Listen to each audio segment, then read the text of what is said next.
Pour ce nouvel épisode, j'ai le plaisir de recevoir Virginie Giacchino et Joris Clerté, producteurs et fondateurs de Donc Voilà, une société de production d'animation créée en 2005 avec beaucoup d'entrain et beaucoup de projets. Bonjour Virginie, bonjour Joris. Bonjour. Bonjour. Comment ça va ? Bah, pas mal. Ça c'était un bon bonjour, hein, bonjour de estival un peu alors que... Bonjour. Du matin. Ouais, c'est ça, le bonjour du matin. Vous avez reçu l'an dernier le prix des producteurs de télévision ProCirep dans la catégorie animation. Cérémonie qui s'est déroulée au Trianon. On a le droit de souffler dans ces moments-là quand on est producteur. De souffler et d'être joyeux, Ouais. heureux. Ouais. Ah bah ouais, carrément. Ça vous a fait plaisir d'avoir cette distinction, ouais, j'imagine. Ça m'a fait plaisir et ça nous a beaucoup touchés parce qu'on avait fait à l'époque de derniers mois, dernières années, des paris sur des projets plus gros, tout en gardant une ligne artistique très forte et en partant vraiment du côté auteur et qu'on a réussi à apporter, qu'on a réussi souvent en coproduction, donc c'est aussi des alliances qui sont importantes pour nous. Et c'était un peu la consécration, en fait, comme si on avait été reconnu pour cette transition qu'on était en train de mener. Ce qui était drôle, c'est qu'aucun des projets n'avait ils étaient tous en développement, ils n'avaient pas abouti, donc en fait on n'avait rien à montrer. Ouais. Quand il a fallu faire la bande-annonce, on était bien embêtés. Mais vous êtes monté sur scène quand même, on a des photos. Non, mais ce qui est dingue, c'est qu'on a fait une bande-annonce surtout. On a fait une bande-annonce avec des images fixes pour des gens qui font de l'animation, c'est quand même un peu dommage. Mais en même temps, voilà, c'était vraiment, la ProCirep en animation, c'est vraiment une aide au développement et même au développement de la structure. Et c'est vrai que on portait des projets vraiment plus ambitieux et avec des auteurs et des réalisateurs vraiment talentueux et on était hyper contents d'être reconnus à ce stade-là, quoi. On avait besoin de beaucoup d'énergie pour arriver là et là ça nous a redonné une énergie super, quoi. Et Joris, tu as eu l'occasion de mettre un costard, du coup, monter sur scène. Alors c'est marrant, parce que quand tu dis ça, tu présumes que c'est pas du tout... J'ai pas du tout l'habitude de prendre des costards, ce qui est totalement faux. Puis d'ailleurs, c'est pas un costard, c'est un jean bleu avec une veste de Emmanuel Laforie, je crois. Tu as fait illusion, ça a fonctionné. Oui, ça marche, c'est pas si mal. Non, mais pour plus de sérieux, la ProCirep. La ProCirep, c'est la Société civile des producteurs de cinéma et de télévision, qui a été créée en 1967. Et qui est en charge de la défense et de la représentation des producteurs français dans le domaine des droits d'auteur et du droit voisin. Mais au quotidien, ça sert à quoi finalement la ProCirep pour vous ? Donc ce que je disais, c'est une aide vraiment en animation sur le développement. On peut proposer jusqu'à 3 projets par an et plus en stratégie de développement de l'entreprise. Ouais. Et donc c'est une garantie, en tout cas c'est un vrai soutien à un moment où il n'y a pas forcément de financement. C'est des montants c'est plutôt correct, ouais. Et puis moi ce que j'avais aimé dans les 2 dépôts qu'on avait fait, c'est que vraiment on montrait comment la structure avait envie de se développer, d'avancer. Je trouvais qu'il y avait une cohérence, c'était des dossiers assez agréables à faire, contrairement à défendre un projet, c'est une chose, mais défendre vraiment une vision, d'un coup on se dit c'est pas bête en fait ce que j'essaye de faire au quotidien et c'est vrai que c'était assez agréable. Après il y a des projets, il y a déjà des diffuseurs, il y en a d'autres où on est vraiment, il n'y a pas grand chose, donc ça permet aussi d'avoir un petit quelque chose pour amorcer ou alors d'avoir un financement en plus, c'est du financement privé, donc pour les producteurs c'est toujours bien. Okay. Mais voilà, ça vient vraiment au moment du développement ou le moment où le projet en a besoin aussi, parce que il faut... Un coup de pouce, quoi, tout simplement. Ils sont là pour ça. Quoi. Ouais. Bon, c'est top. Félicitations, en tout cas, pour ce prix. Puis, c'est 1 an et demi, vu qu'il y a eu le... Ouais, c'est ça, il y a eu le Covid. Le Covid nous a mangé une bonne partie de l'année. Ouais. Donc, on va passer le relais le 5 octobre. La première collaboration, je ne sais pas si c'est la première, tu vas me dire, Joris, c'était La Nuit américaine d'Angélique. Un court-métrage, c'est pas tout à fait la première, mais c'est une belle collaboration que vous avez eue ensemble. Avec Virginie ? Oui. En tout cas, elle était sur la production, non ? Oui. En fait, avec Joris, on s'est rencontrés en 2005. Ouais. Et 2004, pardon. On a créé donc en 2005. Vous êtes rencontrés comment ? À Ottawa, au Canada. Ah, ok. C'était un festival de films, d'animation. Et puis moi, j'avais eu le prix du meilleur clip. pour une chanson que j'avais faite. Et Virginie était stagiaire à ce moment-là, elle avait 22 ans, moi j'en avais 34, et puis elle m'a dit « ouais, ce serait vachement bien si tu pouvais distribuer mon clip et tout. » Enfin, ton clip, pardon, c'est elle qui a dit ça. Hein. Ouais. Oui. Voilà, c'est elle qui distribue, moi je ne fais rien. Ok. Et ça s'est perpétué comme ça d'ailleurs. Je continue à faire et moi à ne rien faire. Donc c'est un beau duo, ça. Ouais, c'est pas mal. C'est bien Je crois dit. qu'il va pas avoir là. Mais alors, ce court-métrage m'avait vachement interpellé. Et il avait été nommé au César en 2016 quand même. Hein. On va regarder un extrait du début en fait. La nuit américaine, je l'ai vue à 12 ans avec mon père.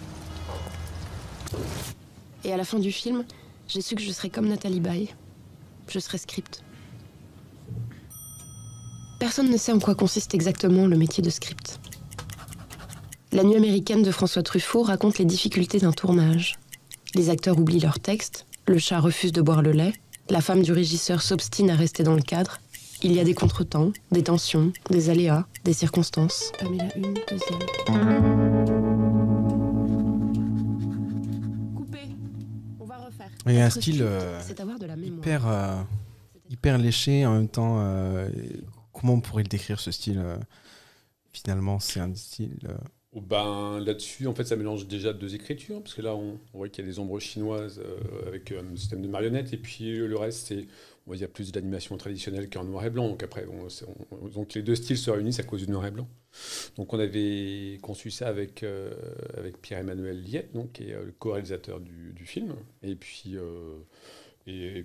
voilà, en fait, en gros, c'était, nous, on avait travaillé sur un témoignage donc, d'une jeune femme, donc c'était la vraie histoire, en fait.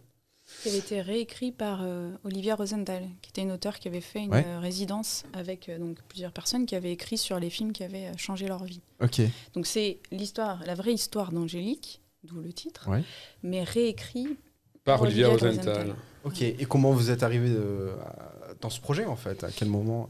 On est arrivé. On travaillait avec Marilyn Charrier de Senso Film. En fait, ça a été le démarrage de coproduction. Où,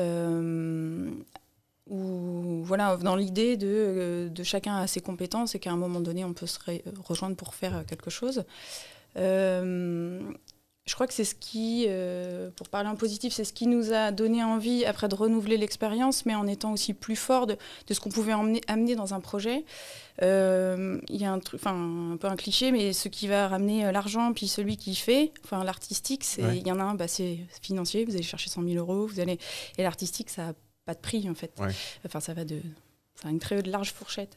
Et en fait, après cette expérience-là, on s'est dit, voilà, déjà, donc voilà, quand on va sur un projet où on est intéressé, on est plusieurs en fait. On fonctionne un peu comme un collectif. Enfin, voilà, Joris a travaillé, a commencé à travailler à la 7. Enfin, il avait plus d'expérience que moi, donc il avait plein de gens avec qui il avait envie de travailler. Puis au fur et à mesure des années, on a développé des amitiés. Et en fait, voilà, quand on arrive sur un projet, donc voilà, c'est 1, 2, 10 personnes, parce que voilà, il y a des gens qui gravitent, et de se dire que tout ça, ça avait un prix, en fait, et qu'on pouvait arriver et de se dire, en fait, on va partageons. Tu as tes compétences, on a les nôtres, mais ce qu'on se dit, c'est qu'on partage, parce que si on commence à compter les points, c'est qu'on va se chamailler, quoi. C'est une bonne attitude, et c'est ce qu'on a mis. C'est rare, en fait.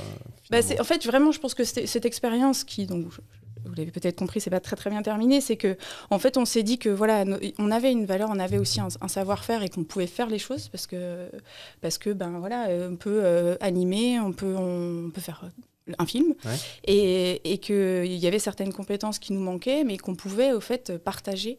Et c'est le cas maintenant. On a coproduit La Petite Mort avec Agathe Film Ex Nihilo, pardon. On était à 50-50. Là, on coproduit un spécial avec Caméra Lucida, c'est la même chose. On est en train de développer une autre série avec. Enfin voilà, on essaye. Ça nous a vraiment appris ça, c'est de se dire que nous, on avait cette compétence, on pouvait suivre artistiquement, et puis d'autres, c'est peut-être aller chercher le financement, c'est le distribuer, etc. Mais qu'on partait à armes égales, quoi. Ok, merci pour cette précision. J'ai entendu plusieurs fois voilà dans le discours qu'elle a. Le donc voilà, ça vient d'elle, Joris ou pas? Alors objectivement, non. D'accord. C'était le. En fait, en gros, quand je travaillais à la 7, donc au début des années 90, il y avait une rubrique qui s'appelait Donc Attention. Ouais. C'était la rubrique et on s'est vite rendu compte que les gens, en termes d'éléments de langage, ponctuaient toute fin de paragraphe par un donc voilà. Ok. Et en fait, donc voilà, c'est bien quand on a fini un film. Donc voilà.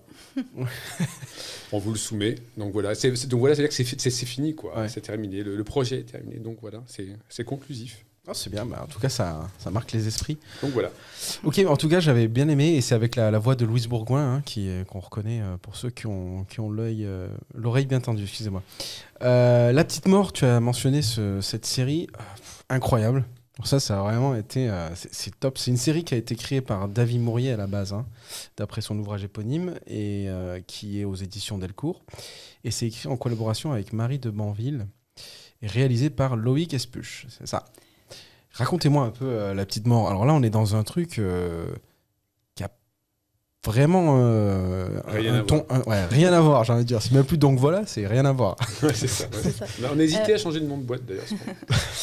Et la série est écrite par David Mourier aussi. Oui. En fait, justement, c'est par une rencontre, celle d'Arnaud Collinard, qui était à l'époque chez Agathe Film et Ex Nihilo. À un moment où on avait besoin de rencontrer de nouvelles personnes et justement de retrouver l'énergie, de se dire que partager c'était bien, on avait un petit coup de mou. Et pour le coup, il avait ce projet, il était allé à Angoulême, il avait vu une immense file de gens qui attendaient pour signer et c'était pour David Mourier. Et il s'est dit, prenons les droits et faisons une série. Nous, on l'a rencontré quand il avait pris les droits, il y avait France Télé, mais il cherchait des réalisateurs et un studio. Et on est parti, on a fait un pilote, et puis après, on a fait la saison 1 avec eux. Okay. Ça, c'est en quelle année? Ça nous ramène c'est en 2015, 17 Ouais, 2017. 2017, ouais. Et puis après, Arnaud a quitté Ex Nihilo pour monter sa propre structure, et on a récupéré, nous, la production des saisons 2 et 3. Ok. Et on réfléchit à la suite. On va regarder un des débuts d'épisode. Cela fait maintenant 10 jours que plus aucun être vivant ne meurt sur le territoire. Les spécialistes tirent la sonnette d'alarme.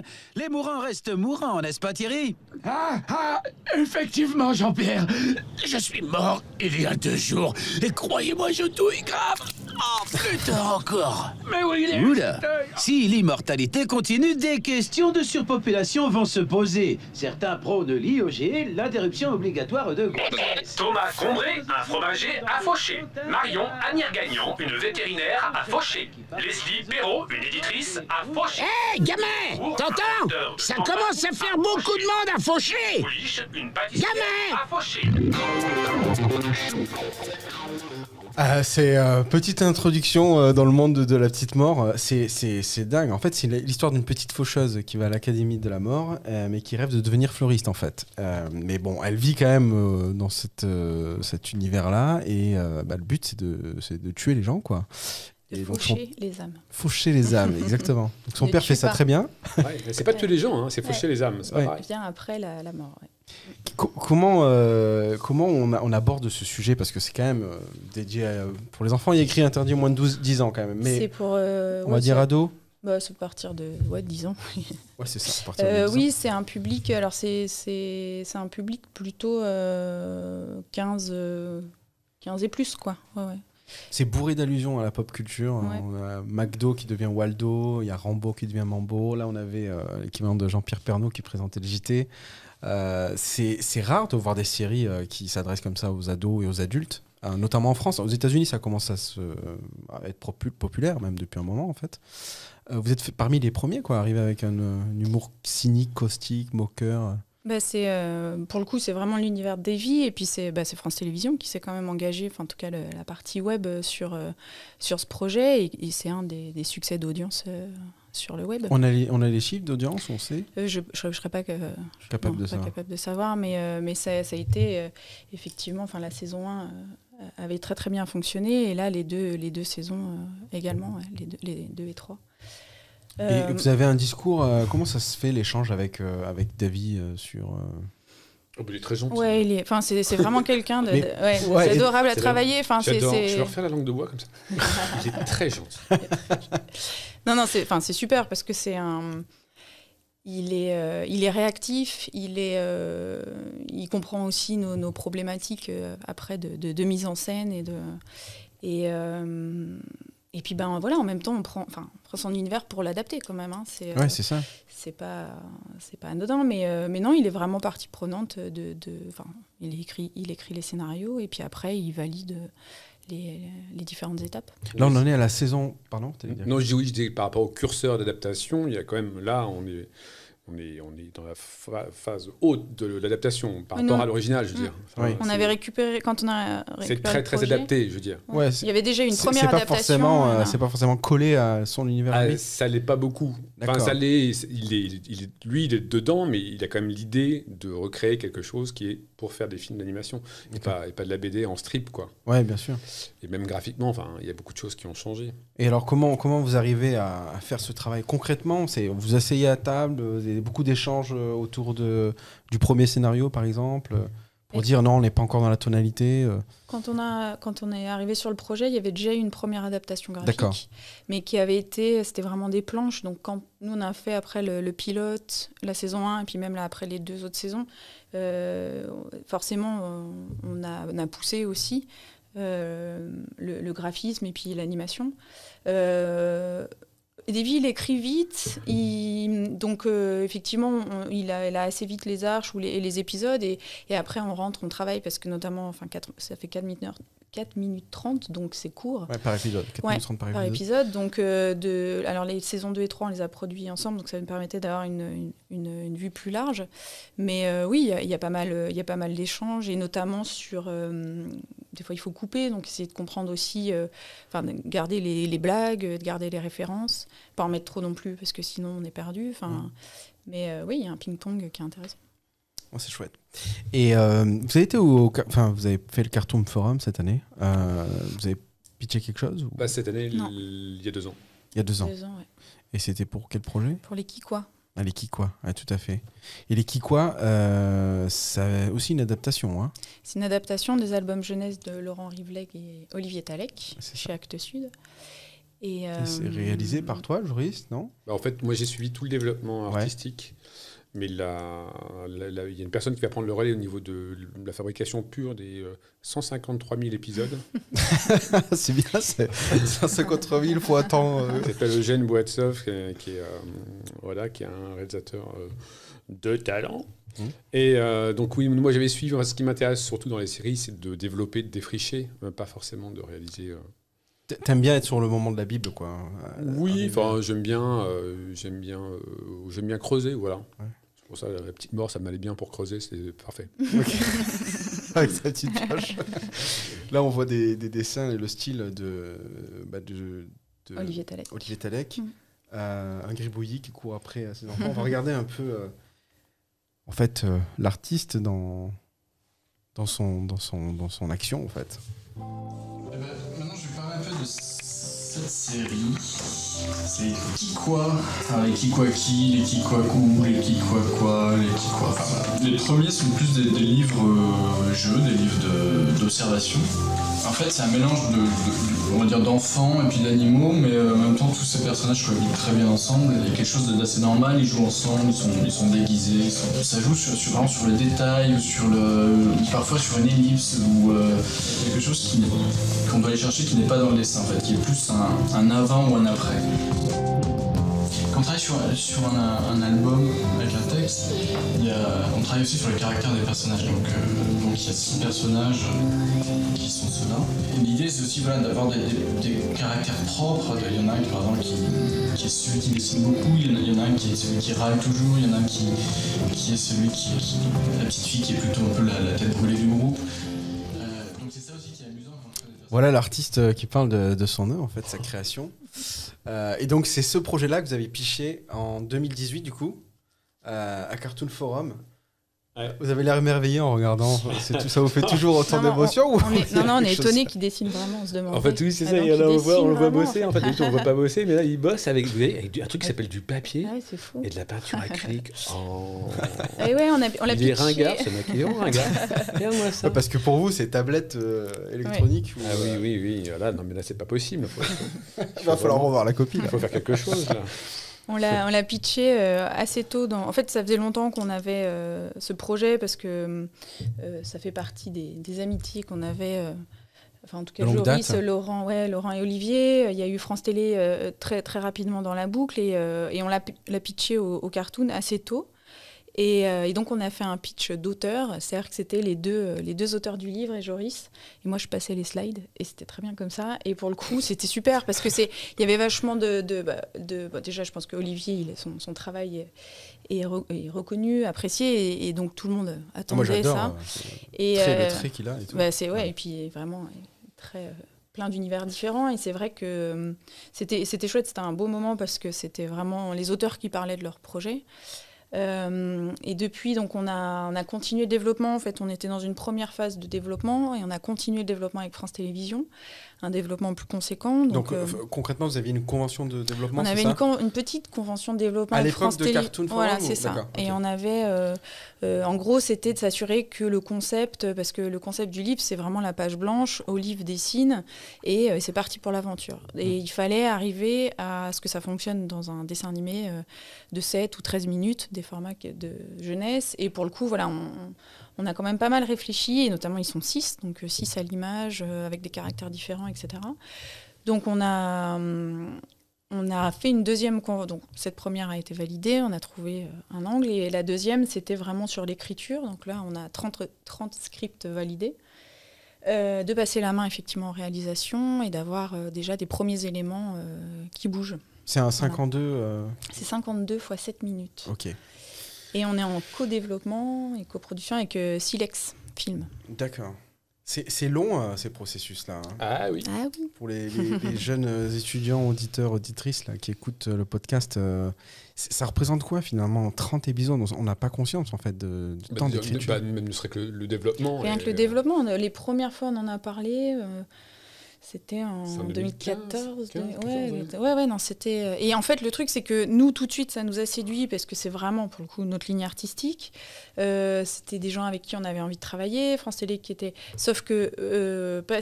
Donc voilà, faire de la série jeunesse, c'est pas nous. Enfin, on n'est pas. En tout cas, à l'époque, c'est plein de questionnements. C'est est-ce qu'on a envie d'être producteur? On parle pas assez de la série vieillesse.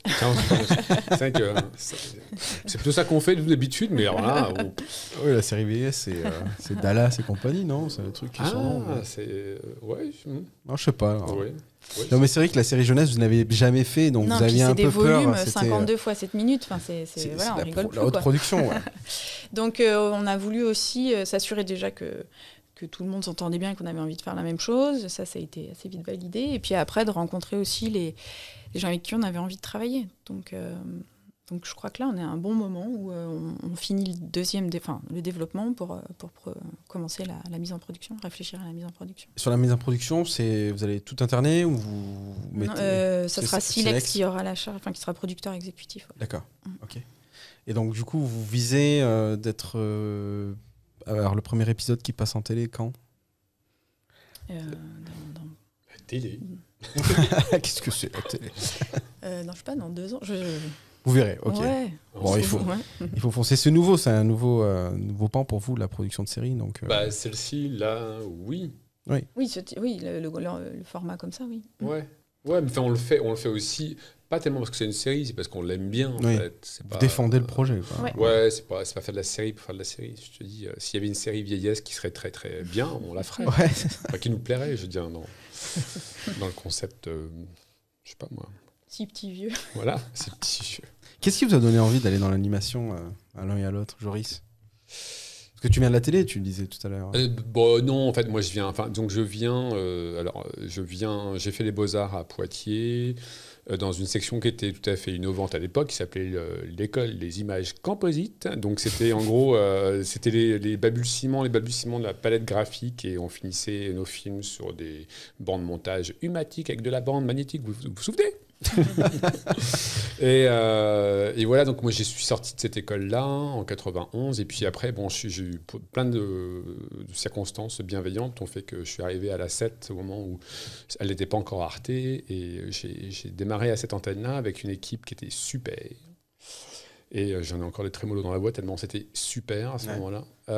Et que voilà, c'était moi un peu la pierre fondatrice qui m'a emmené pas seulement sur l'animation, hein, sur le graphisme animé en général aussi, la bande-annonce, le programme court, et évidemment l'animation, parce que c'est là, à partir de ces années-là, où il y a eu parce que ça, il faut un petit peu en parler quand même, parce que l'informatique a quand même sauvé l'animation. Ah ben raconte-nous. Et là, c'est un peu un grand classique, mais avant, on travaillait quand même sur des feuilles de papier avec un crayon, comme Olivier Tallec. Mais sauf qu'on faisait des animations sur du papier. En fait, l'idée de pouvoir commencer à concevoir des dessins animés sur des ordinateurs, c'est en soi une réalité qui est devenue réelle. En 80, moi j'ai la dernière. Ouais, c'est avec l'émergence d'Apple. 95, 96, dans ces eaux-là, vous voyez. Une fois 94, on avait fait. Ouais, c'était une prod papier, 80 sur le sucre, là, 95. Ouais, bien. Moi je dirais même 98, 99 dans ces eaux-là. Et donc tu dis ça a sauvé l'animation et donc oui, mis un coup d'accélérateur aussi. Oui, mais je reparlais. Moi, je termine un court-métrage en ce moment donc, sur la Commune de Paris. L'animateur, donc Clément Cornu, en je lui ai dit tiens, on pourrait essayer de le faire sur papier. Il m'a dit no way. Il m'a dit pas question.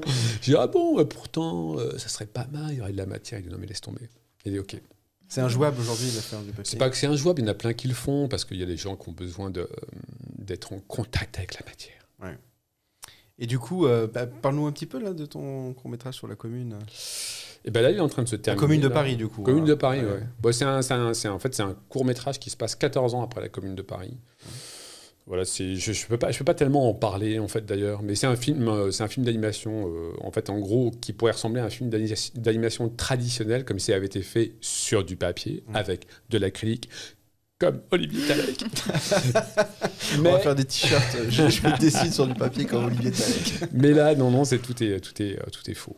Et en fait, c'est du vrai faux crayon de papier, c'est du vrai faux papier, c'est de la vraie fausse acrylique. Bon, good luck avec ce projet. Merci. Et toi, Virginie, comment est-ce que tu es arrivée, t'es tombée dans la soupe de l'animation? En rencontrant Joris Clarté. C'est vraiment le pilier, quoi. On peut pas y échapper. J'arrive pas, moi. Oh, si, elle y arrive. Hein. Si. De mieux en mieux. Moi, j'ai fait des études. Je fais 2 ans d'histoire de l'art et après, j'ai fait un IUP en administration des institutions culturelles à Arles, qui formait... Chouette, ouais, c'était pas mal. Qui formait au métier d'administrateur de la culture, mais dans tous les domaines. Ouais. Et moi, j'avais envie de travailler plutôt dans le cinéma. Et quand j'ai cherché un stage donc en 2e année, pour partir à l'étranger, je me suis retrouvée donc, au Festival d'Ottawa, qui est un des plus gros festivals d'animation avec Annecy. J'ai fait mon stage là-bas avant l'été. Et en fait, je me suis payé le billet pour retourner pendant le festival en septembre. Je crois qu'il commence là, ces jours-ci. Et c'est là où donc, j'ai rencontré... Joris, et c'est vrai que ça m'a ouvert sur l'animation, qui est une sélection, enfin qui est connue par une sélection assez pointue à Ottawa. Donc j'ai vraiment découvert des films expérimentaux. Ils avaient, alors je sais pas si c'est toujours le cas, mais ils mélangeaient dans une même séance des films publicitaires, des courts-métrages, de l'expérimental. Donc même si on faisait 1 ou 2 séances, on voyait un peu de tout, quoi. Et donc j'ai rencontré Joris qui était là pour un clip qui s'appelle À tort ou à raison, qui était en co-réalisé avec Philippe Massonnet, dont c'est l'anniversaire aujourd'hui. Happy birthday, Philippe. Et pour le coup, je rencontre ces 2 Français là-bas. Effectivement, leur clip avait été sélectionné à Annecy, reçoit ce prix à Ottawa, avait été sur M6, les clips coup de cœur. Et moi, je commençais un peu à tourner en rond à Arles, dans les études, et je me suis dit, moi, je peux l'envoyer en festival, ce que j'ai donc commencé à faire. Et j'ai eu un petit souci de stage pour la 3e année, je ne pouvais pas retourner au Canada. Et donc Joris m'a dit, viens à Paris et puis on verra bien. Et donc je suis arrivée et 15 jours après, on crée, donc voilà. Enfin, t'imites bien, hein. Bon, viens à Paris. En fait, je me suis pas imitée, je pleurais. C'est elle qui voulait faire une boîte, mais ça pas, non. Ouais. Et voilà, donc non, mais moi je suis pas du tout, j'ai pas du tout l'âme d'un entrepreneur. Hein. Faut bien se le dire. Mon désir, ça s'articule plus par rapport au désir de faire des films. Après, voilà. Oui, je crois que c'est ce qui fait que ça a fonctionné et que ça continue de fonctionner, c'est qu'on tant que nous, on peut faire des... En fait, c'est une coquille... Enfin, ce qu'on a dit, c'est coquille vide, mais en fait, elle n'a jamais été vide, mais c'était une structure, un moyen de faire des choses. Ouais. En fait, en parallèle donc, de ces projets, on continue à faire de l'habillage pour des documentaires, on fait des séquences animées dans des documentaires. Et surtout, vous vendez pas que la mort, la petite mort, vous vendez aussi la vie, parce que c'est vous qui faites les spots publicitaires de Maïf. Alors, plus depuis quelques temps, mais ça on a fait pendant plus de 10 ans les spots. Enfin, Joris le réalisait, Ouais. et Joris continue à faire les illustrations. Et tu continues à faire les illustrations. Ouais, On va sur une tablette graphique. On va se mater une petite pub parce que... Alors celle-là, c'est pas moi qui l'ai faite. Bon, en tout cas, c'est adapté de ton style, donc on a le droit de la... Oui, il fait les premiers dessins et après, elles sont réalisées. Parce que ça a baigné quand même notre enfance depuis quelques années. Depuis 2007. C'est la seule publicité en dessin animé quasiment, à part avec les Oasis et les choses comme ça qui étaient en 3D. Ouais, un réalisateur qui reste. Donc c'est incroyable. Ouais, c'est incroyable. Pourquoi toujours produire du neuf quand on peut faire du neuf avec du vieux? Choisir son assurance auto à la Maïf, c'est choisir de lutter contre le gaspillage. C'était comment le pitch auprès de la Maïf? Tu t'en souviens ou pas à l'époque? Oui, je m'en souviens bien parce que c'est marrant parce que c'est passé comme quand j'ai commencé à travailler. Quand j'ai commencé à travailler, j'étais chez mes parents. C'était au moment où la 7 passait sur FR3 à l'époque. Et puis il y avait des petites séquences animées en dessin blanc sur fond noir. Et je retourne, je vois ma mère, je dis « Je veux faire ça !» Et la semaine d'après, je le faisais. Non, c'est vrai? Si, c'est vrai. Mais comment ça se passait entre cette... Parce que j'avais un des profs qui était magique. aux Beaux-Arts qui m'a dit viens à la 7, il y a seulement du travail pour toi à ce moment-là. Et en fait, ils m'ont proposé, quand je dis une semaine, allez, c'était 10 jours. Ouais. Et ça s'est passé comme ça. Ouais. Et puis pour la Maïf, c'était à peu près pareil. Je dis tiens, si je devais faire de la pub, je ferais bien les... moi j'aime bien quand c'est épuré, j'aime bien quand c'est au trait, et donc j'ai dit tiens, c'était très sympa. Et puis il y a eu une compète comme on dit, et puis voilà. Donc, je l'ai emporté, j'ai gagné la compète. Mais après, en gros, c'est les relations. Alors, je vais leur faire un peu de lèche, mais ils sont tellement sympas. Mais c'est vrai, c'est en plus. Les gens, les clients en tant que tels, c'est assez rare, parce qu'en fait, on passe par des agences de pub, souvent, donc il y a des intermédiaires. Mais eux, je les connais, en fait. Je les connais personnellement. Ouais. Et donc l'approche commerciale est différente, j'imagine, d'aller voir une chaîne de télévision pour greenlighter une série ou un film ou quelque chose comme ça, et un spot publicitaire où c'est toujours de l'animation finalement, mais on vient parler à des pour la publicité, ils vont chercher un réalisateur en fait, ou un illustrateur, et après. Donc c'est plutôt, la Maïf c'était vraiment Joris. Nous on était studio, donc voilà, on n'était pas producteur des films. Et c'est vrai que c'était Joris, et il a pu imposer entre guillemets que ce soit donc voilà qu'il fasse les films jusqu'en 2013 ou quelque chose comme ça. Après il y a eu une autre production, mais c'est vrai que c'était un confort aussi pour tout le monde, c'est que Joris il avait sous la main, entre guillemets, les gens avec qui il travaillait en direct. Et c'est vrai que la pub, c'est quand même beaucoup d'allers-retours, Donc quand on travaille avec des gens qu'on connaît bien, qui peuvent travailler par exemple sur un court-métrage aussi pour nous, ça permet de mieux payer quelqu'un à un moment donné, de pouvoir travailler avec lui et d'avoir une relation de travail. C'est un peu pareil quand on disait La Petite Mort, c'est un peu éloigné de notre univers, mais il n'empêche que ça a été à chaque fois des temps de production où on avait une équipe, où on avait des gens qui étaient avec nous et avec qui il s'est passé quelque chose et on retravaille avec eux, et ça c'est important aussi, parce que c'est tellement, des fois, le temps, on a vu les Kikwa, avant d'arriver à faire bouger des choses, il se passe des mois et des mois, et c'est vrai que c'est pour ça qu'on continue, et en plus on y prend beaucoup de plaisir de faire des documentaires, parce qu'on n'est pas dans le même planning, dans les mêmes échéances, et puis en parallèle on développe un projet plus long, et puis on va faire La Petite Mort où là c'est vraiment de l'animation avec tous les postes. Voilà, il faut, nous vraiment, je crois que de panacher, c'est ce qui nous plaît. Vous êtes éclectique dans les formats en tout cas. Formats, les plannings, donc les équipes, donc c'est vrai que c'est... C'était dit aussi pour en revenir à la technique, j'y étais avec, merci du peu, mais en fait la Maïf ça peut être fait aussi grâce à la technique. Parce que là, pour le coup, il y a plein de gens qui disent « Oh là là, c'est fait au trait, c'est vachement, l'animation est hyper précise », mais c'est de l'ordi pur et dur. Mais parce qu'en fait, les modifs sont tels qu'il faut être hyper réactif. Même s'ils sont très gentils à la Maïf, il faut quand même faire des retakes, des modifications, pardon. quand il y a des modifications à faire. Donc ça pouvait se faire à l'ordi beaucoup plus facilement que si ça se faisait pas à l'ordi, quoi. Ok. Olivier Talek ne bossera jamais dans la pub. Il faut absolument qu'on évite Olivier Talek pour faire dédicace à cet épisode. Tu vas m'attendre dehors. Épisode qui arrive à la fin finalement. Hein. Ouais. Ça passe vite, hein, vous voyez. Hein. On a pu balayer un peu tout ce que vous avez fait. Vous avez une petite actualité à partager ou ça... Donc si, on a 2 courts-métrages qui sont là. Il y en a un qui est sorti dans le petit créneau fin de confinement, début d'été, qui s'appelle Jean de Marion Auvin. Et ça, c'est aussi une très très belle rencontre avec Marion. C'était un plaisir de travailler avec elle. Et on peut pitcher quand même le film. Et on peut pitcher le film. Parce que là, quand même... Joris, vas-y. Ah non, vas-y. Allez, c'est parti. Alors, c'est l'histoire d'un comédien qui, un matin, se rase, alors que sur le plateau, on l'attend avec une... barbe. Voilà. Wow. Donc, c'est l'attente de la repousse. C'est l'affront absolu, en fait. De sa propre destinée. C'est ça.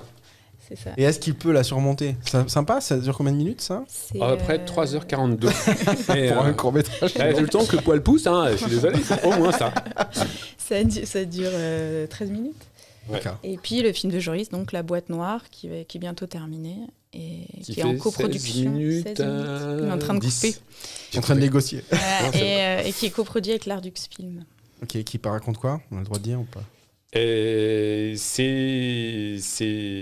toi, peut-être. Non. C'est plus difficile de pitcher ses propres films. Ouais, c'est un jeune homme qui découvre une machine à la mort de son père et il va faire tout un voyage pour comprendre quelle est cette machine et il va aller donc à la rencontre d'ex-communards à Paris. C'est un lieu qui s'appelle la Taverne du Bagne. Et qui a vraiment existé, qui était à Pigalle, la Taverne du Bagne. Très bien. On peut encore aller boire des coups là-bas? Alors non, mais tu as une plaque. C'est en face de la Fourmi, je crois. Ah, génial. Ouais. D'accord, je vois très bien. La rue des Martyrs, au coin du boulevard de Clichy, la rue des Martyrs. Très bien. Bah, écoutez, Virginie, Joris, merci infiniment d'avoir accepté mon invitation sur le podcast. Ça fait un vrai plaisir d'échanger avec vous. Et ben nous aussi. Merci aux éditeurs et aux éditrices d'avoir écouté jusqu'au bout cet épisode. Si cela vous a plu, n'hésitez pas à le partager à vos proches, à vous abonner au podcast Anima Show et à laisser un commentaire et un maximum d'étoiles. Cela nous motive à en faire plus. Encore merci Virginie, Joris. Au revoir. Au revoir. Et gardez tous votre âme d'enfant.